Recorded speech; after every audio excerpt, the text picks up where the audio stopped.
घरातील सर्वच कामे करता करता आहे ना लहानपणीची खूप आठवण येत असते. कारण ज्या वेळेला आपली आई अशी ही कामं करत असते त्यावेळेला आपल्याला कुठल्याच पद्धतीची जबाबदारी नसते किंवा काम करण्याची ही जाणीवही नसते. त्यामुळे ना आता ह्या वयामध्ये किंवा आई झाल्यानंतर प्रत्येक गृहिणीला कामाची ही जाणीव सतत होतच असते.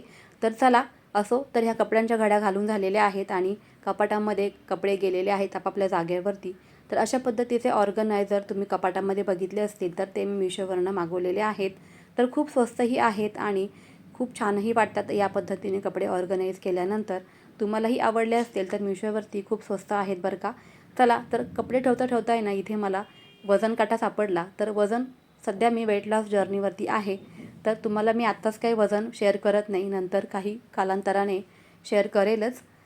कांदे आणलेले आहेत गावावरनं बऱ्यापैकी, तर ते काही खराब झालेले आहेत. जाता येता गॅलरीमध्ये सारखा वास येत असतो, तर त्यामुळे इथे मी कांदे स्वच्छ केलेले आहेत. तर बघा खूप सारा कचरा या कांद्यांमध्ये निघालेला आहे. कांदे खूप खराब झाले तर ते काही फेकून दिले. कचरा जमा झालेला तोही मी सगळा स्वच्छ केला. गृहिणी म्हटलं की कितीही काम केलं तर ते संपतच नाही. एकामागे एक हे कामे येतच असतात. वॉशिंग मशीनलाच कपडे इथे धुवून रेडी झालेले आहेत आणि कपडे सुकत घालण्याचं काम सुरू आहे. शाळेचे युनिफॉर्म, एक्सरसाइजचे कपडे, त्यानंतर घरी घालायचे कपडे असे हे भरपूर कपडे होऊन जातात. त्यामुळे ना वॉशिंग मशीनचा इतका मला आधार वाटतो ना, बऱ्यापैकी अर्धं काम हे मशीनच करून टाकते. चला आता बोलत काय बसले, अजूनही भरपूर कामे बाकी आहेत. पुन्हा भेटूयाच अशाच छानशा मिनी ब्लॉगमध्ये. तोपर्यंत व्हिडिओ आवडला असेल तर लाईक अँड शेअर.